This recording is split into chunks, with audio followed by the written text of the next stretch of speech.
Hi friends, இன்றைக்கி பார்த்தீங்க அப்படின்னா என்னுடைய வெயிட் லாஸ் ஜேர்னி பார்ட் 1 தாங்க உங்கள்கிட்ட ஷேர் பண்ணிக்க போகிறேன். அதுக்கு முன்னாடி இன்றைக்கி நான் என்னென்ன சாப்பிட்டேன் அப்படிங்கிறது உங்களுக்கு டிஸ்கிரிப்ஷனில் கொடுக்குறேன், நீங்கள் செக் பண்ணி பார்த்துக்கோங்க. ஃபஸ்ட்டு பார்த்தீங்க அப்படின்னா நான் ஃபஸ்ட்டு ஃபுட்டில் தான் கண்ட்ரோல் பண்ணேன். எடுத்ததும் வாக்கிங்கோ எக்ஸசைஸோ இல்லை டயட்டோ கொண்டு போகவே இல்லை. ஃபஸ்ட்டு நம்மளால் ஃபுட்டு கண்ட்ரோலாக இருக்க முடியுதா அப்படிங்கிறத நான் ஃபஸ்ட்டு ஸ்டார்ட் பண்ணேன்.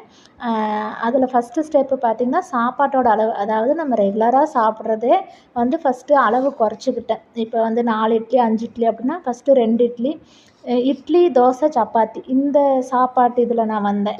ஃபஸ்ட்டு பார்த்திங்கன்னா 2 இட்லி 2 தோசை 2 சப்பாத்தி.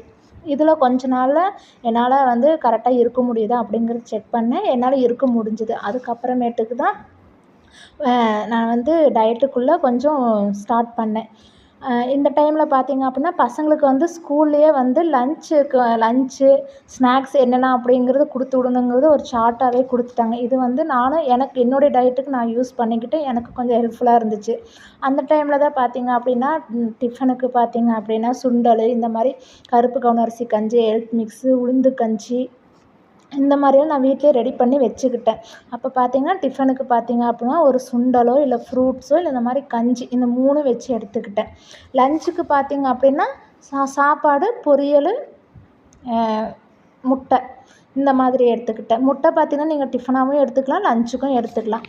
நைட்டு தோசை பார்த்திங்க அப்படின்னா நம்ம நார்மல் ரைஸில் செய்கிற தோசையாக இல்லாமல் இந்த மாதிரி மில்லட்ஸு கருப்பு கவுனி அரிசி தோசை, இல்லை சோளமும் வரகரிசி கலந்த தோசை, இந்த மாதிரி கேழ்வரகு தோசை, அடுத்தது பார்த்திங்கன்னா சோள மாவு தோசை, இந்த மாதிரி நைட்டு டின்னர் டைமில் எடுத்துக்கிட்டேன். இப்போ பார்த்திங்க அப்படின்னா நான் சாப்பாட்டில் இந்த லைஃப் ஸ்டைல் தான் இன்றைக்கி வரைக்குமே நான் ஃபாலோ பண்ணிகிட்ருக்கேன்.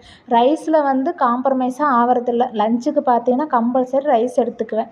இப்போ தோசை இட்லிக்கெல்லாம் பார்த்திங்க அப்படின்னா தூயமல்லி ரைஸில் நான் செஞ்சு சாப்பிட்டுக்கிறேன். ஸோ என்னுடைய டயட்டு பார்த்திங்க அப்படின்னா இப்போ ஃபுட் கண்ட்ரோலு ஸ்டார்டிங்கில் எப்பயும் போல் சாப்பிட்டு ஃபஸ்ட்டு ஃபுட்டில் தான் குறைச்சேன். அதுக்கப்புறமேட்டுக்கு தான் நான் டயட்டுக்குள்ளேயே வந்தேன். இந்த டிப்ஸ் உங்களுக்கு ஹெல்ப்ஃபுல்லாக இருக்கும். இன்கேஸ் இதில் ஏதோ டவுட் இருந்தால் நீங்கள் கேளுங்க. நான் அடுத்த கமெண்ட்டில் கேளுங்க. நான் உங்களுக்கு கமெண்ட்டில் ரிப்ளை கொடுக்குறேன்.